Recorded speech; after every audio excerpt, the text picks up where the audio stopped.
Hola, de nuevo en tu programa Volvamos a la Palabra, estudiando el Evangelio de Lucas.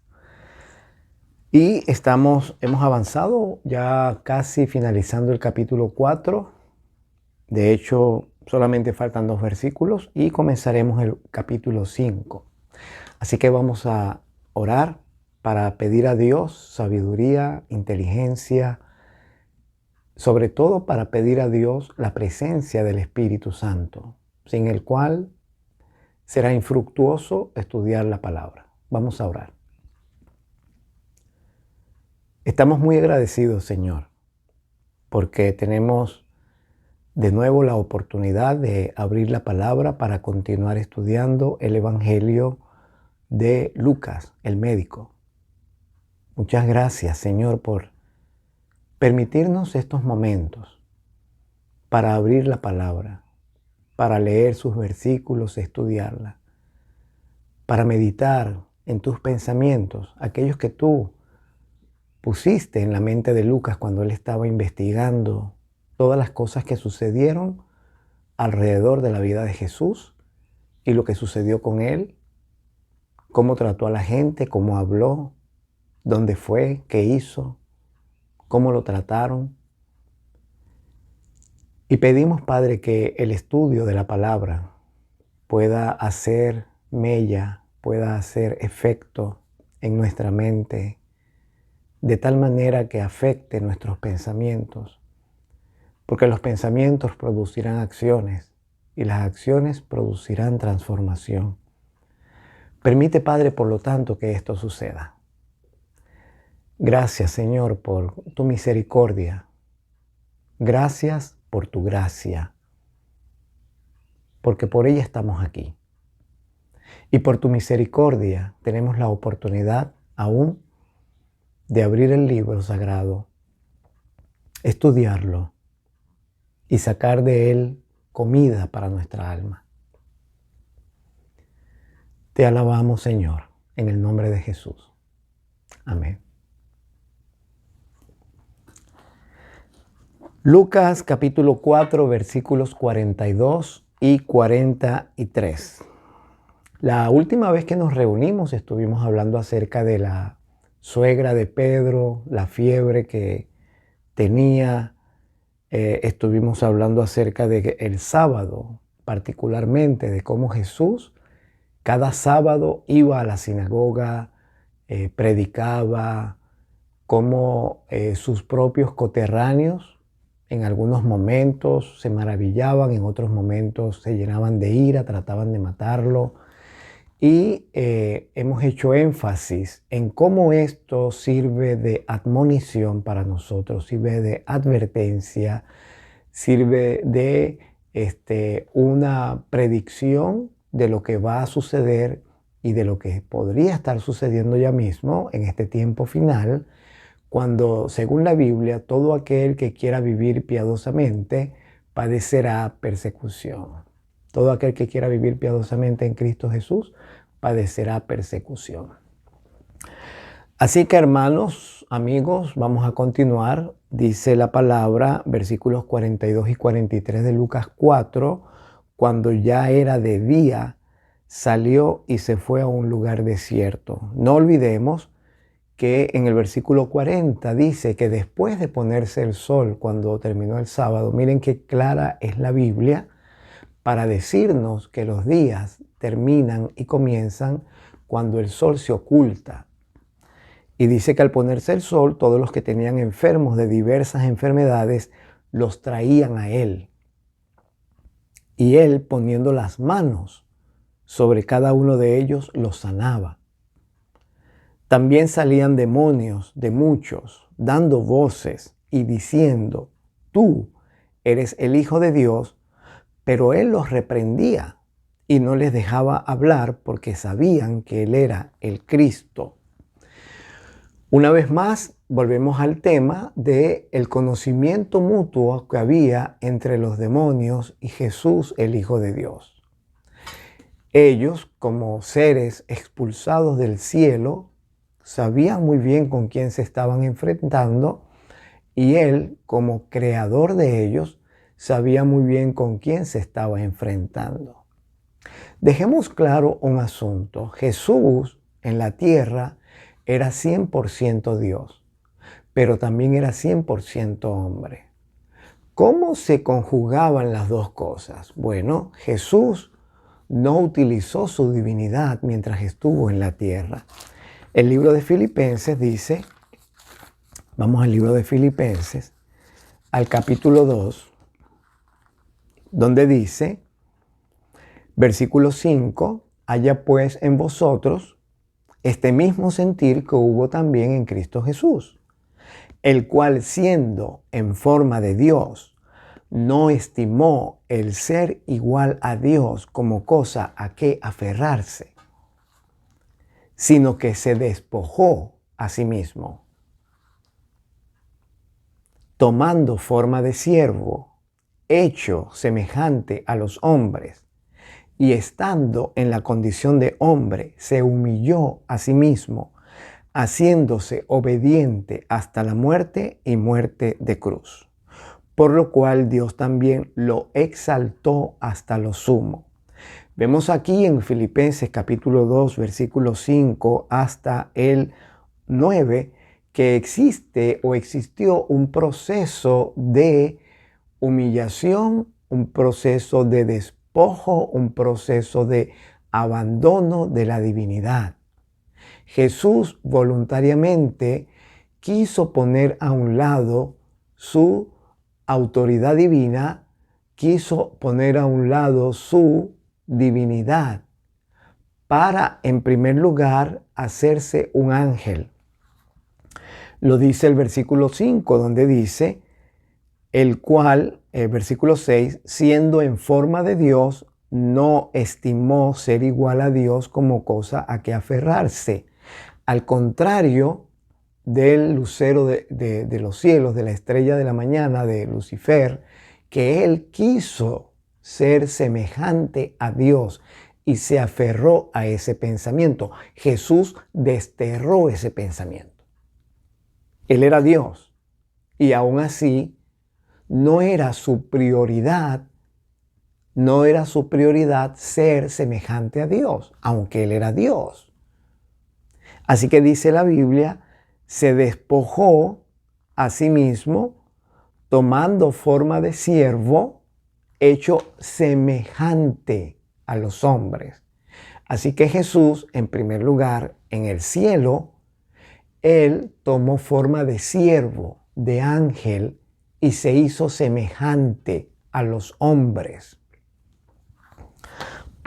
Luego dice en el versículo 7, el versículo 8, que luego, estando en la condición de hombre, se humilló a sí mismo, otra vez, haciéndose obediente hasta la muerte.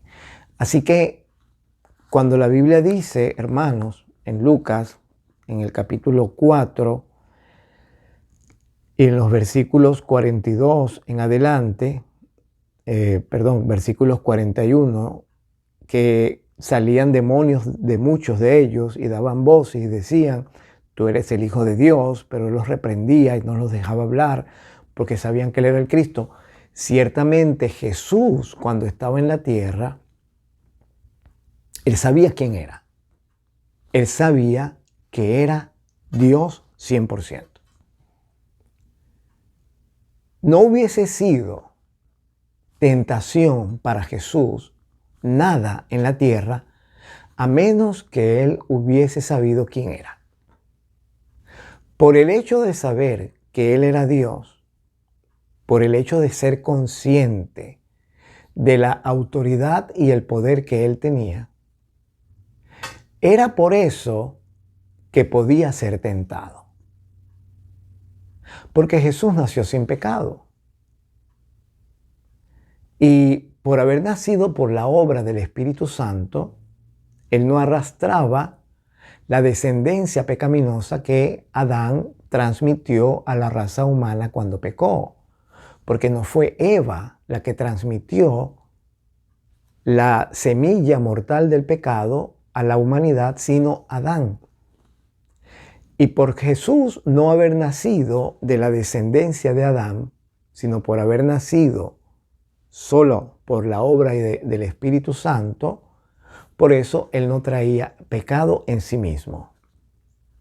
Nació sí con el peso de la degeneración de todas esas generaciones, digamos 4.000 años y algo, o 4.000 años, como lo quieras decir, con todo ese peso de degeneración que el pecado había causado en la tierra, Él nació bajo ese peso de degeneración. Pero en sí mismo no había semilla de pecado. Entonces, como Él no tenía semilla de pecado, no era pecador. Pero, Él era Dios 100% y era hombre 100%. Si no hubiese sido Dios 100%, ¿para qué la tentación del desierto? ¿Para qué Jesús le iba a decir, si eres hijo de Dios, di que estas piedras se conviertan en pan? Entonces, la tentación de Jesús todo el tiempo, su tentación fue utilizar su divinidad. Ahora tú me vas a decir, pero Él utilizó su divinidad porque ¿cómo sabía lo que los hombres pensaban? Conocía al ser humano, estudió al ser humano, estudió la naturaleza y llegó a conocer a los hombres. ¿Cómo sabía Él que Natanael estaba debajo de la higuera si no era Dios? Los ángeles, el Espíritu Santo, le comunicaba a Jesús las cosas. Y la misma forma en la que el Espíritu Santo trabajó con Jesús, asimismo Él puede trabajar contigo y conmigo. Porque Jesús le dijo a Natanael, mayores cosas que estas verás. Y el Señor Jesús también le dijo a Pedro, cuando Pedro le dijo a Jesús, tú eres el Cristo, el Hijo de Dios, Jesús le dijo, bienaventurado eres Pedro, porque no te lo reveló carne ni sangre, sino mi Padre que está en los cielos. ¿Cómo pudo Pedro saber eso? El Espíritu Santo se lo reveló. Así que el Espíritu Santo, el mismo que llenó a los apóstoles, el mismo Espíritu Santo que hacía milagros a través de los discípulos, gracias a la fe que ellos tenían en el Padre, ese mismo Espíritu Santo es el Espíritu Santo que llenó a Jesús y que le daba a Jesús sabiduría y que le daba a Jesús las palabras que debía hablar en el momento que debía hablar. ¿Y qué fue lo único que hizo Jesús? La Biblia dice en Efesios que Él fue obediente hasta la muerte. No se apartó ni a derecha ni a izquierda de la voluntad de su Padre. Seguimos. Entonces, cuando ya era de día, porque toda la noche estuvo sanando enfermos, salió de allí y se fue a un lugar desierto y la gente lo buscaba. Y llegando a donde él estaba, lo detenían para que no se fuera de ellos. Pero él les dijo, necesito también ir a las otras ciudades a anunciar el evangelio del reino de Dios, porque para esto he sido enviado. Y predicaba en las sinagogas de Galilea. Así que Jesús se conocía a la gente, conocía a todos los que eran principales de las sinagogas. Él conocía a muchas personas que se reunían en las sinagogas, conocía a sus familias, conocía a los niños, conocía a mucha gente y mucha gente lo conocía a él. Sabían cómo predicaba, sabían cómo oraba, sabían cómo cantaba. Porque Jesús fue una persona que se dejó conocer por todos y especialmente se dejó conocer en el aspecto de adoración religioso. Capítulo 5. Aconteció que estando Jesús junto al lago de Genesaret. Noten ustedes cómo Lucas salta de un momento a otro momento.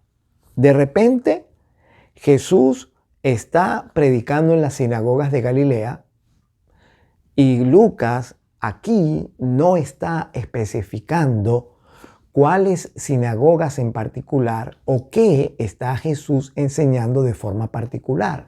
Simplemente está diciendo que Jesús predicaba en las sinagogas de Galilea. Y ahora viene un salto en el tiempo, un salto en los espacios, un salto en los momentos, un salto en las actividades, un salto en las circunstancias. Y como estudiantes de la Biblia, necesitamos acostumbrarnos a esos saltos que los escritores bíblicos hacen muy a menudo. Aquí Jesús predica y de repente, capítulo 5, de repente está junto al lago de Genesaret. Bueno, el versículo 44 dice que pasaron semanas. ¿Cómo lo sabemos? Porque dice que predicaba en las sinagogas de ellos. Ajá, y bueno, la Biblia dice que él en las sinagogas entraba el día sábado conforme era su costumbre. Dice el capítulo 4, versículo 16. Y si el versículo 44 del capítulo 4 dice que predicaba en las sinagogas de ellos, quiere decir que cada sábado él predicaba en las sinagogas, quiere decir que pasó una semana, otra semana, otra semana y quién sabe cuántas semanas. Lucas no dice, simplemente dice que aconteció. Es así como que empieza otra historia. Es así como que de repente cerró un capítulo y comenzó otro capítulo. Bueno, precisamente comenzó el capítulo 5. Y los que compilaron las escrituras vieron también esto y separaron el capítulo 4 del capítulo 5 para ayudarnos a entender que ahora viene otra actividad, otra escena, otra anécdota de la vida de Jesús. Aconteció que estando junto al lago de Genesaret, el gentío, pasar la hoja de la Biblia, el gentío se agolpaba sobre él para oír la palabra de Dios. Qué lindo, ¿no? Este lago de Genesaret es el mar de Galilea y la gente está agolpada, se apiñaba. Eran muchos los que seguían a Jesús cada día y se apiñaban, se agolpaban, se apurruñaban, decimos en Venezuela, se ponían juntos para escuchar la palabra de Dios. Qué bello, qué hermoso, que la gente seguía a Jesús, dice el evangelista, para escuchar la palabra de Dios. Y vio dos barcas que estaban cerca de la orilla del lago, y los pescadores, habiendo descendido de ellas, lavaban sus redes. Imaginemos nosotros la escena a la orilla del lago de Genesaret, pescadores trabajando, limpiando sus redes, el gentío que viene agolpándose, tropezándose unos a otros porque eran muchos para escuchar a Jesús, Jesús caminando, tratando de hablar con ellos, pero son muchos. Y en una oportunidad, predicando un sermón acerca de Jesús cuando estaba junto al lago, hablé acerca de esta escena tan difícil para un ser humano de poder hablar a las orillas del mar. Porque, por supuesto, este es un lago, ¿verdad? Aquí no estamos seguramente enfrentados a las olas. Sin embargo, el espacio es abierto y la voz se pierde. Jesús vio dos barcas que estaban cerca de la orilla del lago y los pescadores, habiendo descendido de ellas, lavaban sus redes, y entrando en una de aquellas barcas, la cual era de Simón, le rogó que la apartase de tierra un poco. Aquí vemos otra vez cómo Jesús sabía quién era Simón. Ya dijimos en un estudio anterior que cuando Juan el Bautista predicaba, Simón era discípulo de Juan, y cuando Juan presentó a Jesús como el Cordero de Dios que quita el pecado del mundo, Simón y Andrés, su hermano, siguieron a Jesús Y fue ese en el momento cuando Jesús se volteó y les preguntó qué buscaban. Y ellos les dijeron, Señor, ¿dónde moras? Y él les dijo, pues vengan y vean. Ese llamamiento, en ese momento Jesús no llamó a Andrés y a Simón como sus discípulos. Ellos simplemente siguieron a Jesús porque estaban curiosos de saber dónde vivía y se fueron con él. Pero aquí vemos que otra vez Simón sigue trabajando en la pesca. Necesitaba trabajar. Es que nadie ha dicho que trabajar sea pecado. Nadie ha dicho que tú no debas trabajar para buscar el sustento diario. Lo que necesitamos hacer es mantener un equilibrio entre nuestro trabajo y el estudio de la palabra. Debemos dedicar más tiempo al estudio de la palabra de lo que acostumbramos, porque generalmente el mundo cristiano no estudia la palabra. Generalmente el mundo cristiano no le dedica tiempo al estudio de la Biblia. Y por no dedicar nosotros tiempo al estudio de la Biblia, existe muerte espiritual, porque el Espíritu Santo no puede habitar en nosotros, no puede estar a nuestro lado, a menos que nosotros querramos conocer a Jesús y al Padre a través de la palabra escrita.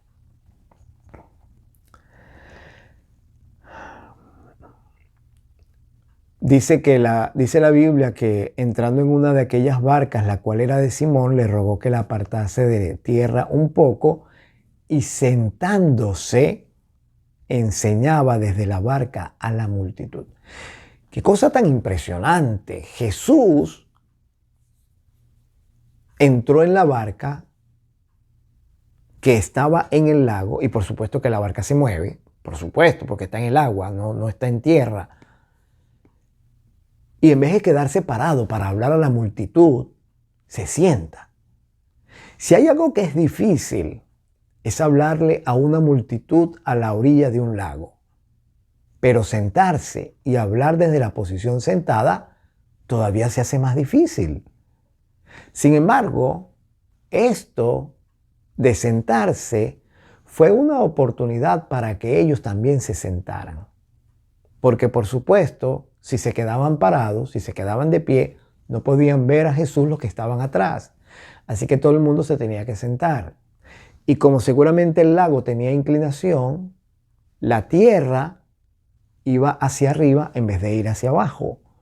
Así que Jesús estaba en el lago y se veía la multitud sentada a la orilla del lago. Quién sabe cuántos eran. Pero Jesús está sentado en la barca, está un poco de agua y luego está la multitud sentada que se ve como si fuese en un teatro. Diferencia del teatro, Jesús no tiene micrófono. Jesús está hablando con su voz natural. Y sentándose enseñaba desde la barca a la multitud. Y ahora viene otro episodio. Lucas, ¿cómo salta? Y ahora le dice, y cuando terminó de hablar, o sea, no dijo nada. No dijo nada de lo que Jesús enseñó a la multitud. Se lo saltó. Cuando terminó de hablar, le dijo a Simón, boga mar adentro y echad vuestras redes para pescar. Ahora Jesús le dice a Simón, boga, y hablándole a otros, les dice, echad vuestras redes para pescar. Es de día. Ellos acaban de regresar de pescar porque estaban lavando sus redes. Y ahora Simón le dice, maestro, versículo 5 del capítulo 5, maestro, toda la noche hemos estado trabajando y nada hemos pescado, pero en tu palabra echaré la red. Notemos nosotros qué contrastes. Jesús pasó la noche, dice la Biblia, por supuesto. Jesús había pasado su última noche aparentemente sanando personas, echando demonios de las personas. Y luego, debido a esto, debido a ese trabajo de haber estado trabajando toda la noche, Las personas le estaban siguiendo, la multitud le seguía y se agolpaba para escucharlo. Esa era la pesca de Jesús. Ahora Simón le dice a Jesús, hemos estado trabajando toda la noche y nada hemos pescado. Jesús le dice, boga mar adentro, echad vuestras redes al mar para pescar. Y Pedro le dice algo muy interesante a Jesús, algo que tú y yo necesitamos considerar en nuestra vida cristiana. Cuando sientas que tienes un fracaso, cuando sientas, como se siente cualquiera de nosotros, que el Señor Jesús no está escuchando tus oraciones, cuando pienses o cuando el diablo te haga pensar que tú no sirves, que tú no vales la pena, que tú eres un don nadie, cuando tú creas que lo único que puedes ver en la vida es un fracaso detrás del otro, como le pasó a Simón en esa oportunidad, como le estaba pasando a ellos, los pescadores, yo me imagino la cara de frustración, la cara de decepción, la cara de derrota que tendrían ellos de haber pasado toda la noche pescando y no haber conseguido nada. Estaban allí lavando las redes solamente por el deber, pero no porque se sentían felices. Y Jesús, que no pierde un detalle, y debes entender que eso es así, que Jesús siempre está pendiente de nuestras necesidades, aunque Él lo seguía una multitud y se agolpaban para escuchar la palabra, Él sabía que los pescadores no habían pescado nada. Él había visto esa escena repetirse más de una vez porque Él vivía cerca del lago de Genesaret. Él conocía a los pescadores. Él sabía el proceso de la pesca y Él sabía cuándo habían pescado y cuándo no habían pescado, cuándo pescaban mucho, cuándo pescaban poco, cuándo no pescaban nada. Él sabía que esa gente tenía familia. Él mismo había sanado a la suegra de Pedro de una fiebre. Conocía el entorno social de esos hombres. Él sabía. No porque era Dios, sino porque los conocía. Los conocía de primera mano. Y dice entonces la palabra, dice la Biblia, que les dijo que bogaran mar adentro y que echaran las redes para pescar. Y Pedro le dijo, en tu palabra echaré la red. Qué hermoso, en tu palabra. No en mis esfuerzos, no en mi experiencia, no por lo mucho que yo sé, no porque yo sea un gran pescador. Simón le dijo, en tu palabra. En otras palabras, mi hermano, mi amigo, querido, Simón está diciéndole a Jesús, no es por nada que hay en mí que voy a echar la red. La voy a echar confiando en lo que tú me dices. Confiando en tu palabra. Voy a echar la red porque todo lo que yo podía hacer lo hice y nada he logrado. Fe. Fe en la palabra. Fe en los dichos de Jesús. Versículo 6, y habiéndolo hecho, encerraron gran cantidad de peces y la red se rompía. Imagínense, romperse una red de pescar. Así estaría la red de pesada. Jesús está en la barca, no se olviden. Él está con ellos allí. Él está mirando. Yo me imagino la cara de satisfacción de Jesús de ver la red llena de peces. Imagino la cara de desesperación de los discípulos tratando de no perder ni un solo de esos pescados. Ahí están todos ellos. Ahí están los pescadores haciendo todo su esfuerzo para levantar la red y viendo cómo la red se está estirando tanto que se está rompiendo y seguramente están tratando de aliviar el peso de la red de alguna manera. La red se rompía porque la echaron en el nombre de Jesús, por la palabra de Jesús. e hicieron señas a los compañeros que estaban en la otra barca para que vinieran a ayudarlos, porque si no los ayudaban iban a perder toda la pesca. Y vinieron, interesante lo que voy a decir, llenaron las 2 barcas de peces, las 2. No estamos hablando de un barquito de papel ni un barquito de juguete. Estamos hablando de barcas que cruzaban un lago, barcas que tenían que enfrentarse a tempestades. Estamos hablando de un barco considerablemente grande de pescadores y se llenaron 2 barcas de la pesca que hicieron. Primero se rompían las redes de la cantidad de peces. Las barcas se llenaron tanto, dice la Escritura en el versículo 7, que se estaban hundiendo. ¡Qué bendición! ¡Qué maravilloso es Dios! En un momento los discípulos nada tenían. Bueno, digo los discípulos, los pescadores, ¿verdad? En un momento los pescadores nada tenían. Estaban deprimidos, tristes, estaban así apocados, cabizbajos, estaban frustrados, decepcionados en un momento. Jesús habló y dijo: boga mar adentro, Simón, echen la red para pescar.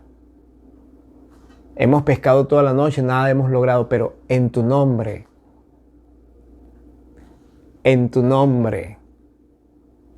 por tu palabra, echaré la red. Qué interesante, qué importante es orar en el nombre, por la palabra de Jesús. No orar a Jesús, sino orar en el nombre, por la palabra de Jesús, porque su nombre es poderoso. Gloria a Dios. Su nombre es magnífico. Su nombre, el nombre de Jesús, es glorioso. El nombre Jesús, cuando se menciona con fe, tiene toda la autoridad celestial. Créelo.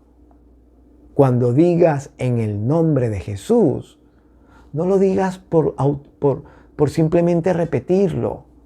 Cree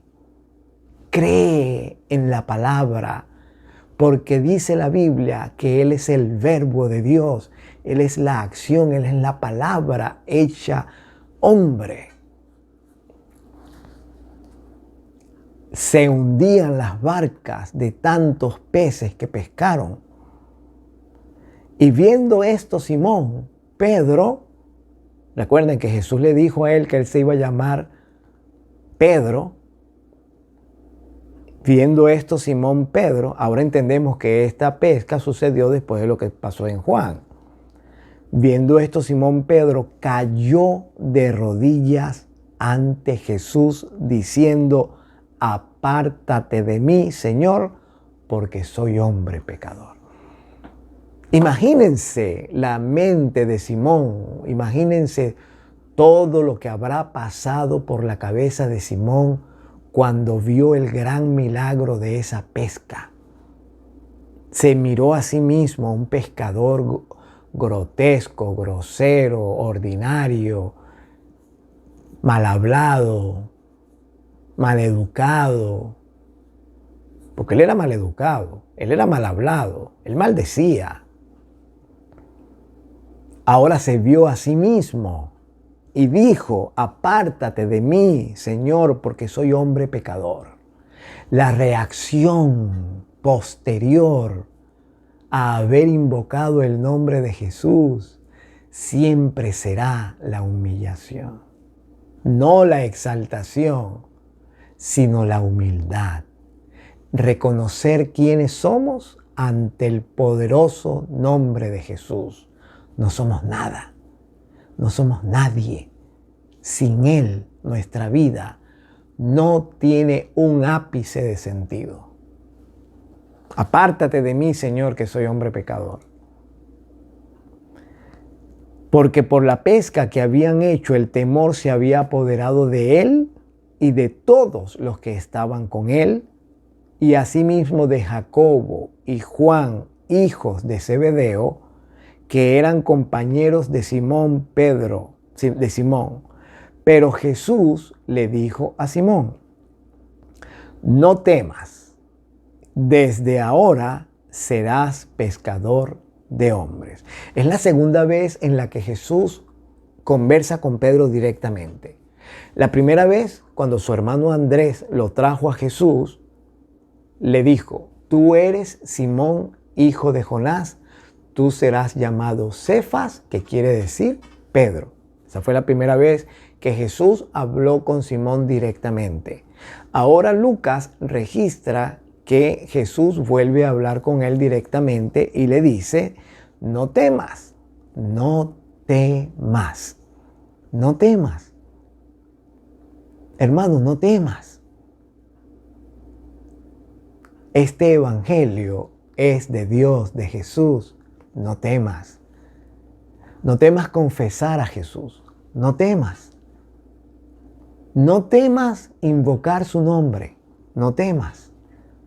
No temas seguir su palabra. No temas. El Señor dice: desde ahora serás pescador de hombres. Y cuando trajeron a tierra las barcas, esta es la parte que más me llama la atención de todo el capítulo. De toda esta anécdota de Jesús con los pescadores a quienes él llamó, que ya le están siguiendo, ahora aparecieron aquí en la escena Jacobo y Juan, hijos de Zebedeo. Está Andrés, está Simón, seguramente ahí están también Felipe y Natanael. De todas las cosas que el Evangelio de Lucas está relatando en esta anécdota de Jesús, el versículo 11 es el más impresionante de todos. Bogaron mar adentro, en nombre de Jesús echaron las redes. Por haber echado las redes en nombre de Jesús, las redes se llenaron de peces. Las dos barcas recogieron toda la pesca, la echaron en la barca. Las barcas pesaban tanto que se estaban hundiendo del peso de la pesca. Ahora Pedro se queda asombrado por el milagro, se arrodilla delante de Jesús y le dice: apártate de mí, Señor, que soy hombre pecador. Y el Señor le dice: no temas, desde ahora vas a ser pescador de hombres. En otras palabras, vas a recoger una cantidad de almas tan grandes como recogiste en esta pesca. Es una promesa, hermano. El Señor nos lo prometió. No temas. Y luego dice la Biblia: y cuando trajeron a tierra las barcas, dejándolo todo, lo siguieron. ¿Cómo? ¿Dejaron todo? ¿Dejaron las pescas? ¿Dejaron los peces en la barca? Pues la Biblia dice que cuando trajeron a tierra las barcas, dejándolo todo, le siguieron. Mi querido, la abundancia de bienes materiales no es lo que da salvación. La abundancia de milagros no es lo que garantiza la felicidad. La respuesta de Jesús a nuestras oraciones no es precisamente lo que hace que nosotros seamos mejores o peores hijos de Dios. Pero la Biblia dice que ante la respuesta de Jesús a nuestras oraciones, dos cosas deben suceder. Número uno, debemos humillarnos ante Él reconociendo quiénes somos. Número dos, debemos dejar todo y seguirle. Eso es lo que la Biblia dice en Lucas, que aun cuando ellos tenían las barcas llenas de pescados, porque antes eran peces, ahora son pescados, dejándolo todo, siguieron a Jesús. Tú me vas a decir, bueno, la Biblia no dice que ellos no hayan vendido la pesca. Es verdad. La Biblia no especifica porque Lucas simplemente dice que cuando trajeron a tierra las barcas, dejándolo todo, le siguieron. Pero si yo entiendo el versículo, quiere decir que ellos abandonaron todo y siguieron a Jesús. En nuestra próxima edición, en nuestro próximo capítulo del Evangelio de Lucas, vamos a continuar con el versículo 12 en adelante, porque ahora viene otra escena, otra anécdota de la vida de Cristo. Por hoy, hermano, amigo, solamente te imploro que meditemos en lo que la palabra nos ha enseñado hoy. El nombre de Jesús es poderoso. Cuando oramos en el nombre de Jesús y por su palabra, hay poder, hay autoridad. Y así como Pedro y sus compañeros, Jacobo, Juan, Andrés, Felipe, Natanael, así como ellos vieron ese gran milagro, cómo las barcas se llenaron de peces, así también nosotros, si invocamos el nombre de Jesús, si creemos en ese nombre, no importa lo que estemos atravesando, dice la palabra, en el nombre de Jesús, las barcas se llenan. Pero no se llenan para que nos sintamos satisfechos y nos aprovechemos de eso. Porque la Biblia dice que al final de todo, después que ellos llenaron las barcas y miraron lo que Jesús había hecho, dejaron todo para seguir a Jesús. Dime, mi querido, querida, ¿ya dejaste todo para seguir a Jesús? Vamos a orar. Padre, tú eres maravilloso. Señor, gracias por las lecciones de Lucas. Gracias, Señor, por esta enseñanza de hoy.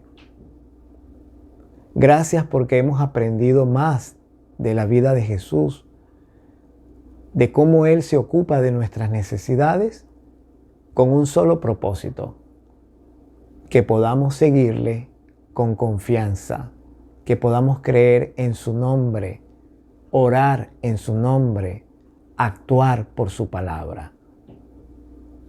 Por eso, Señor, este ministerio, volvamos a la palabra. Ojalá que todos volvamos a la palabra. Ojalá que los amigos que escuchan al otro lado de la pantalla, junto conmigo, podamos entender que sin la palabra no hay vida espiritual, porque la palabra trae al Espíritu Santo y el Espíritu Santo trae la palabra. Y que ese Espíritu Santo que llenó a Jesús, ese mismo Espíritu que ha llenado a tantos hombres y mujeres a lo largo de la historia, también pueda acaparar nuestra vida, llenar nuestro ser y que regresemos a la palabra y vivamos por la palabra. Alabado sea el nombre del Señor para siempre, por toda la eternidad, en el nombre bendito y poderoso de nuestro amante Salvador Jesús. Amén. Amén. Gloria al Señor. Amén. Seamos bendecidos. Nos volveremos a ver pronto.